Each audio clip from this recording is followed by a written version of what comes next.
Rich Cain is with us here in studio, and first of all, welcome, Rich. Appreciate Thank you, Jeff, for having me. And the last couple of days, you've been kind enough to sit in on the morning show. We appreciate you doing that. I know a lot of people interested in what's been going on with Rich, and you've been enjoying a little bit of time off, I guess, right? Little time away from 30 years of a lot of work in broadcasting. Just working every single conceivable shift. And I had the opportunity to continue working in broadcasting, but I was at that fork in the road, if you will. And to continue, or do I just kind of take a break and stop? Yeah. And I decided to kind of take a break. Yeah. Because a long discussion with my family and discussion with my wife, I decided to just kind of break away and do something perhaps different. Yeah. I don't think people understand fully the amount of time involvement in the broadcasting business that people go through. They see you on TV for 3 or 5 minutes or something like that, and you think you're off the rest of the day or something like that. You know?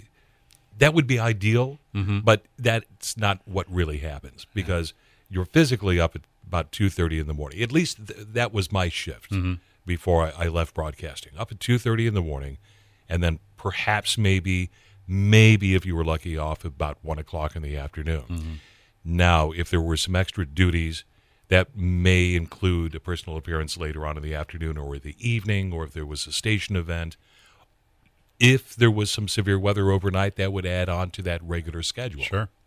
Yeah, and you know, when you work that shift, and I've done that before, years ago when I did TV sports and the morning show on radio, your friends are all working when you're not. Right. So it's hard to socialize with people that you're close to as well because the hours don't mix together with each other. And when I started out in broadcasting back in 1985, my work shift started me at about 9:30 at night, and I worked till 6 a.m. in the morning. And that pretty much killed any kind of social life whatsoever. And my day off, Jeff, was from 6 a.m. Saturday to 6 a.m. Sunday morning because I had a 6-hour shift Sunday from 6 a.m. to 12 noon. Yeah. Yeah, let's talk a little bit. I know you have radio background, obviously, because you and I met way back in the 80s, I guess. A long time ago. I think I hired you, too, if I remember right. Yes, you are correct. I'm not sure about all that, but thank you. kind of in a fog for all this stuff. But basically, you're from St. Louis, right? Grew up in St. Louis, born and raised in Ohio, lived all sorts of other places, Manhattan, New Jersey, during the summers, Aspen, Colorado, because that's where my dad's job took him, but grew up in St. Louis and then got my chops wet in Moberly, Missouri. And then it was that move from Moberly to Quincy, and courtesy of Jeff Dorsey. And we worked together at the old 99Q. Fun days, wasn't it? Those were a lot of fun days. Aggravating days at a few points, but a lot of fun days. Yeah. And you know, the business itself has changed dramatically from when you started in radio, obviously, and when I did, too. It's right. A lot. All the digital things that are in here now are incredible. Absolute change, revolution in technology.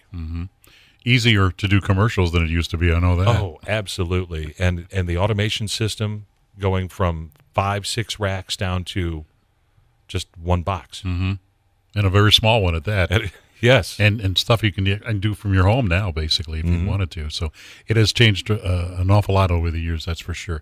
Well, Rich, we wanted to spend a little bit of time. People are always interested in what you're doing and where you're at and what's happening with you. And from time to time, we see you on some commercials on television, and that's kind of cool. I do that on the side. Yeah, that's all right. A little bit. Nothing wrong with that. Yep. But we appreciate your availability last week helping us out here, too. Thank you very much for the invite. It was a lot of fun. And hopefully down the road, you'll be back doing some more of that with us. There you go. All right. Yeah. Rich Cain, ladies and gentlemen.